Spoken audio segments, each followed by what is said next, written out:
ideia hoje aqui é tentar conversar um pouco a respeito da dinâmica dos movimentos sociais que tem caracterizado a conjuntura internacional e discutir um pouco a relação desses movimentos com os partidos políticos.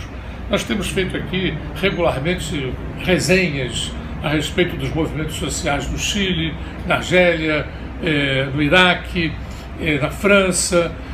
Eu queria tentar hoje elaborar um pouco a respeito dessas experiências, do conjunto dessas experiências e não de um movimento em particular. A partir dos anos 60 do século XX, a gente tem visto cada vez mais crescer a importância desses movimentos em detrimento dos partidos políticos.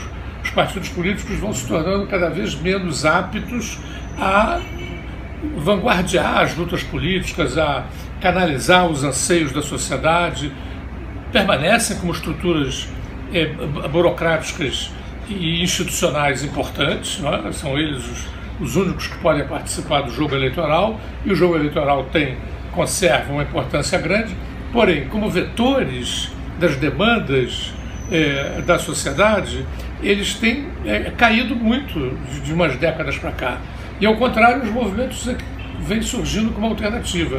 No entanto, muitos fazem críticas fundamentadas aos movimentos no sentido de que eles, apesar de terem grande importância social quando explodem, eles são muito rápidos, né? A gente se lembra aqui dos movimentos no Brasil em 2013, né? Tiveram uma grande intensidade, depois reflui.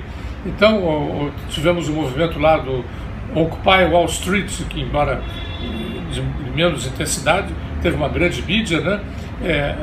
E aí acontece, mobiliza e depois reflui.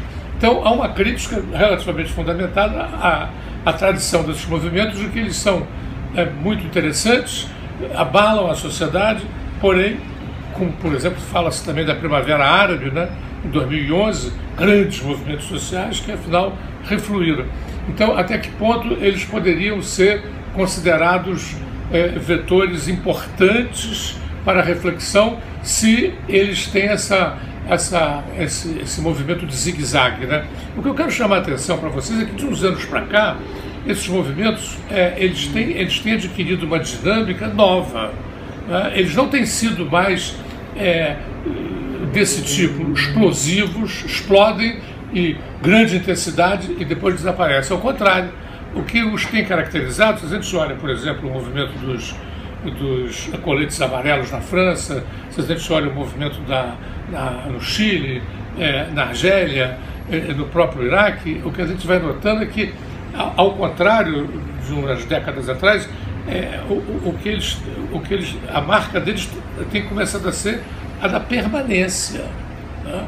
Eles não explodem apenas, eles permanecem, eles se reiteram, né? E adquirem uma dinâmica, não é?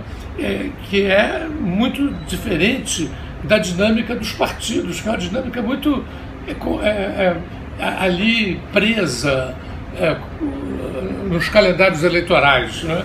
Então, os movimentos eles adquirem uma dinâmica que não depende desses calendários, e isso, então, a sua capacidade de reiteração é uma coisa que tem chamado a atenção. Em segundo lugar, eles têm essa característica de serem plurais.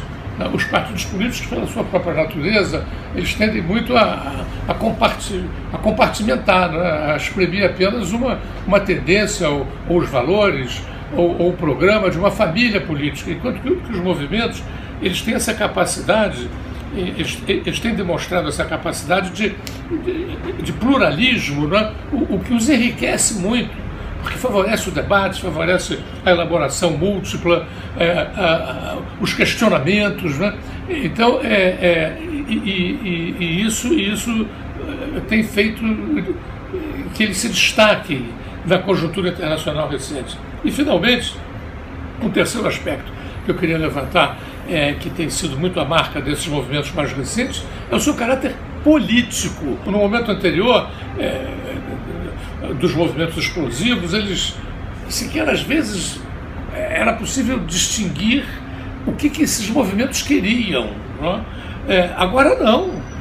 tanto no Chile como na Argélia, como no Iraque, eles têm sido capazes de formular programas políticos que, inclusive, coincidência na democratização dos Estados. Por exemplo, referindo-se ao Chile, o movimento lá conseguiu, impôs a convocação de um plebiscito para uma Assembleia Constituinte. E já nessa Assembleia Constituinte está definido a paridade entre representantes masculinos e femininos. Quer dizer, é uma mudança muito importante imposta pelos movimentos, ou seja, os movimentos têm essa coisa da dinâmica, que para além dos calendários políticos, né, tem a coisa da pluralidade e finalmente tem adquirido, a gente viu também em Hong Kong, né, um caráter político, né, com incidência na transformação das condições políticas. Tudo isso, a meu ver, nos recomenda estudar com mais atenção, que continuaremos a fazer na parte da próxima emissão, estudar com mais atenção esses movimentos, né, no que eles têm de inovadores, no que eles têm de transformadores,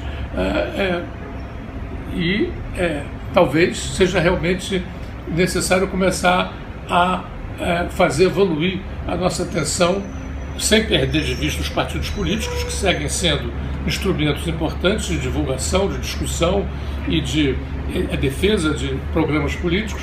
Talvez seja recomendável mudar o eixo para realmente enfatizar essa questão dos movimentos sociais. Fiquem espertos, vamos acompanhar esse processo e não esqueçam de marcar aí no sininho para que vocês possam ser avisados das nossas próximas emissões.